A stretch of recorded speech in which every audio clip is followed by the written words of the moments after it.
नमस्कार साथियों SPC analysis करूंगा इसमें सीपी के और पीपी के।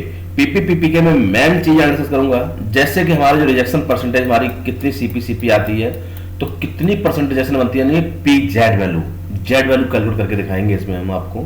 तो आइए साथियों देखते हैं इसमें सीपी पीपी के या ईल्ड या जो भी कहें कैसे कैलकुलेट करेंगे इसको वो समझते हैं।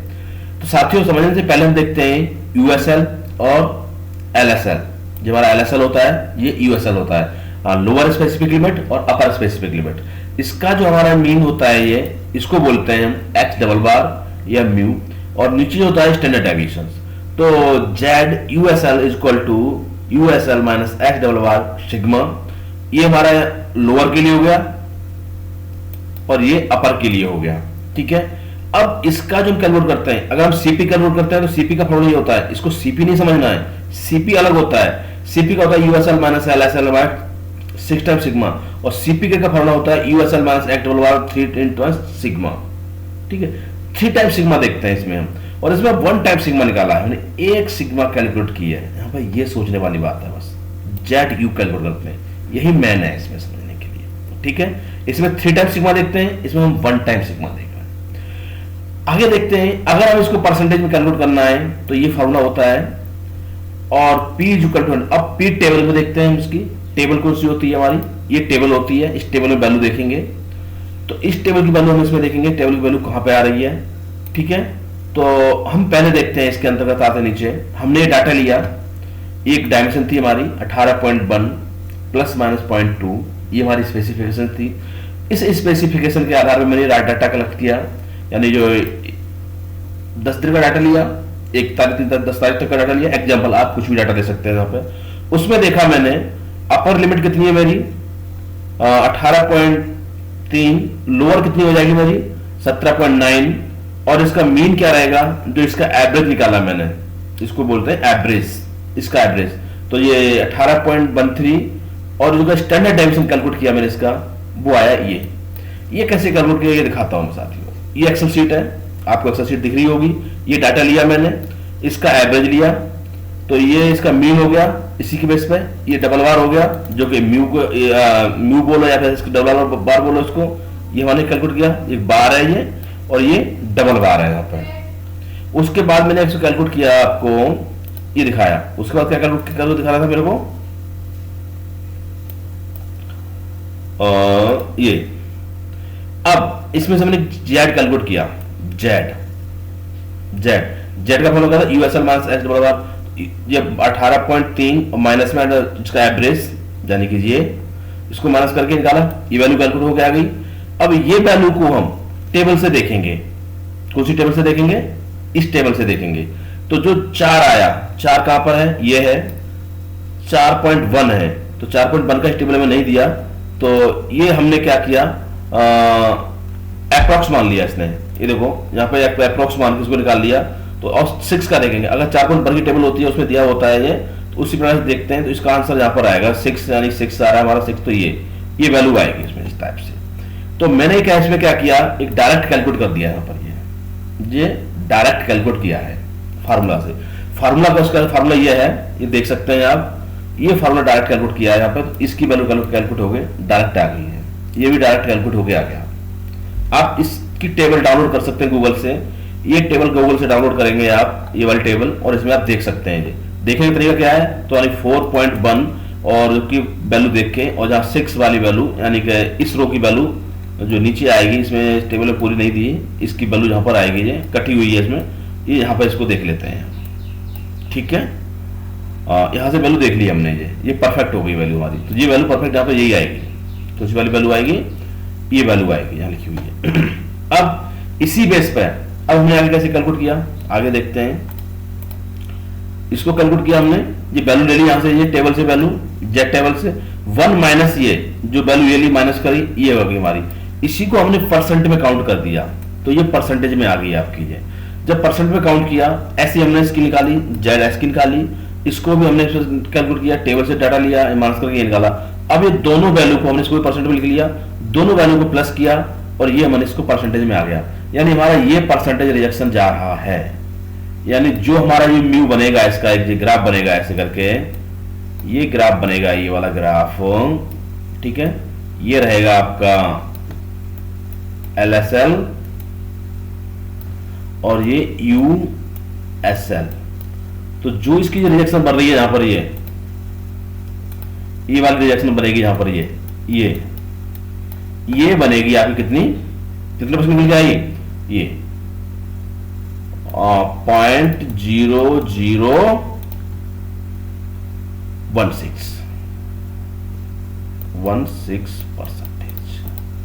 यानी कि जो ये डाटा है मेरा, इस डाटा के बेस पे जो ये म्यू बनेगा, जो यू म्यू बनेगा, और जो ये हमारा डाटा यहाँ पर रिजेक्शन बन रहा है, ये बन के आएगा 0.0016%। समझ में आ गया?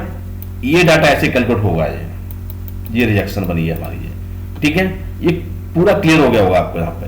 यही हमने पीपीएम में कैलकुलेट कर दिया है, तो ये पीपीएम में आ गया। अगर हमारी इतनी सीपीएम इतना रिजेक्शन आएगा।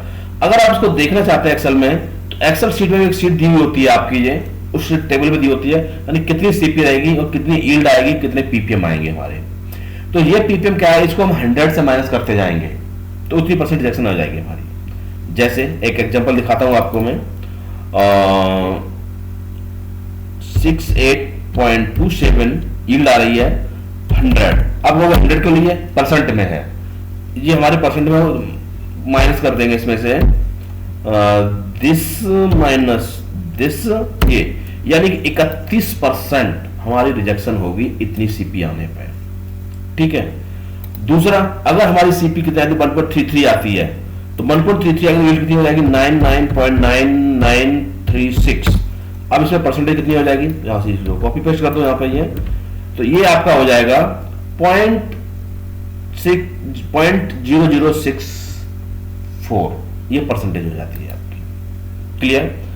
तो इस टाइप से हम परसेंटेज कैलकुलेट करते हैं। तो अगर आप एक्चुअल परसेंट कैलकुलेट करना चाहते हैं तो ये टेबल से कैलकुलेट कर सकते हैं, इस टेबल में दी हुई है ये, तो जहां से आप डाटा डालें, जितनी सीपी आएगी उस सीपी के आधार पर यहाँ पे पीपीएम कैलकुलेट होकर आ जाएगा। ऑटोमेटिक सारे फॉर्मूला ऑटोमेटिक लगे हुए हैं ये, तो यहाँ पर पूरा ऑटोमेटिक कैलकुलेट करके ले आता है। अब हम इसी में से हम कैलकुलेट करते हैं, आगे चलते हैं और इसमें देखते हैं, इस वहां तक समझ में आ गया सभी को। पीपीएम कैलकुलेट करते हैं, आप देखो पीपीएम और यील्ड, ये भी समझा देता हूं मैं। जैसे हम बात करें, कोई हमने टोटल हमारे इंस्पेक्शन किया 5500, इसमें ओके क्वांटिटी ये निकली, रिजेक्शन क्वांटिटी ये निकली। अब समझने वाली बात है यहाँ पर, रिजेक्शन जो भी आपके total rejection quantity into total inspection quantity into 1 million, यानी 10 की पावर 6, यही मिलियन होता है हमारा 10 की पावर 6। तो इसमें से हमने मल्टीप्लिकेशन करके ये निकाल दिया, ये हमारा पीपीएम आ गया। यील्ड कैसे कैलकुलेट करते हैं, ओके पार्ट्स यानी okay quantity by total inspection into 100, okay quantity हमारी ये थी, इतने हमारी आ गई। अब रिजेक्शन परसेंटेज कैसे कैलकुलेट करते हैं, तो रिजेक्शन परसेंट का फॉर्मूला क्या होता है आपका, तो पता होगा, रिजेक्शन परसेंटेज रिजेक्शन क्वांटिटी यानी जो भी रिजेक्शन पार्ट होता है और टोटल इंस्पेक्शन। तो रिजेक्शन कितना है 65 डिवाइडेड बाई 5500 इनटू 100, तो जो कैलकुलेट करके आएगा आपका यही आंसर आ जाएगा। ठीक है, ये करके देखना इसको और कमेंट में बताना, आपको ना समझ में आए तो कमेंट करना। उसके बाद हम देखते हैं एफटीवाई आरटीवाई यील्ड कैसे कैलकुलेट करते हैं।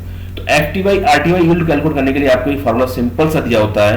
तो पहले हम देखते हैं एफटीवाई यील्ड। एफटीवाई यील्ड होता है हमारी प्रोसेस की, जैसे हमने कोई प्रोडक्शन इतना किया, इतने क्वांटिटी हमारी ओके निकली, उसके बाद इतना रिवर्क हो गया, इतना हमारे पार्ट्स रिपेयर हो गए और इतने पार्ट रिजेक्ट हो गए।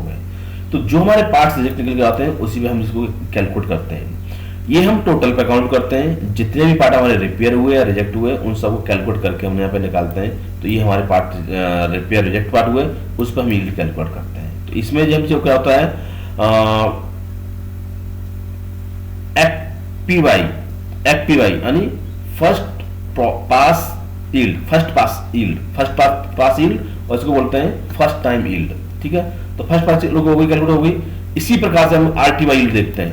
आरटीवाई यील्ड क्या होती है, आरटीवाई यील्ड को हमने क्या करेंगे, इसमें से जितनी बार यील्ड आई है हमारी है, जितने हमारे प्रोसेस हैं 1 2 3 4 5 यानी जितने प्रोसेस हैं सब प्रोसेस को मल्टीप्लिकेशन करेंगे और जो इसकी परसेंटेज यील्ड आएगी वो हमारी आरटीवाई यील्ड होती है। तो जैसे हम देखते हैं कि एग्जांपल दिया हुआ है, 800 पीस हमने बनाए, उसमें से इतने ओके निकले, इतने रिजेक्ट निकले। इसके बाद ये पीस यहाँ पर आ जाएंगे, ये हमने ऑपरेशन किया, इसमें से ओके निकले, रिजेक्ट निकले, ये पीस यहाँ पर आ जाएंगे।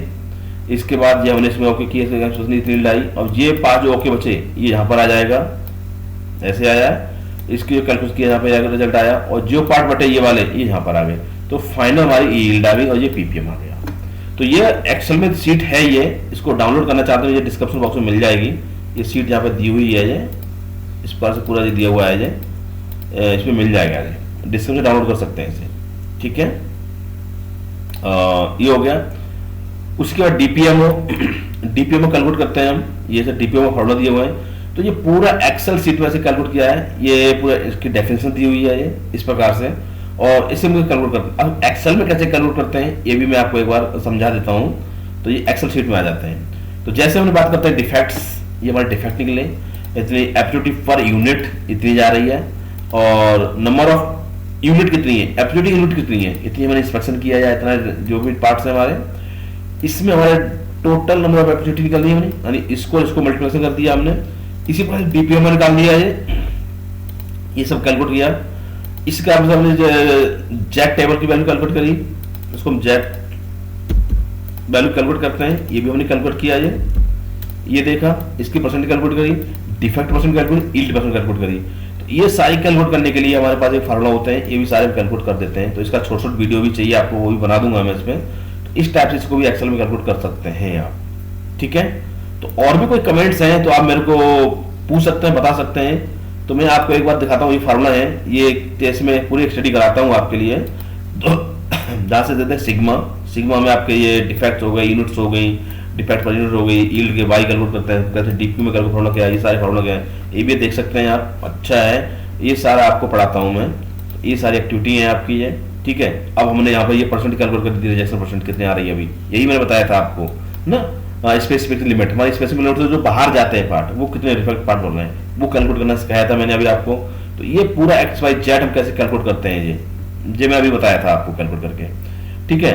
तो अब हम ये फार्मूला बताया था मैंने, defect unit opportunities, total opportunities, defect per unit, है ना, और डीपीएमओ, डिफेक्ट पर यूनिट एप्रोचिटीज, डीपीएमओ, वही फार्मूला बताया था। ये पूरा कैलकुलेट, अब ये आप पूरा कैलकुलेट करके देख सकते हैं, पूरा एक्चुअली 100% परफेक्ट रहेगा ये भी आप कैलकुलेट करके देख सकते हैं। तो ये आप पूरा पढ़ेंगे समझेंगे तो आपको काफी बेनिफिट देगा। ये यील्ड का मैं बताया था, ऐसे ही आपको ये यील्ड भी कैलकुलेट कर सकते हैं, 1 प्रोसेस, 2 प्रोसेस, 3 प्रोसेस, इस प्रोसेस पे यील्ड आई है तो कितनी यील्ड आएगी आपकी, तो ये भी आप मल्टीप्लाई करके देख सकते हैं। तो डाउन जा रही है, कैसे ग्रेड्स आ रही है, तो ये भी आप यील्ड बना सकते हैं, ठीक है। तो okay, thank you very much.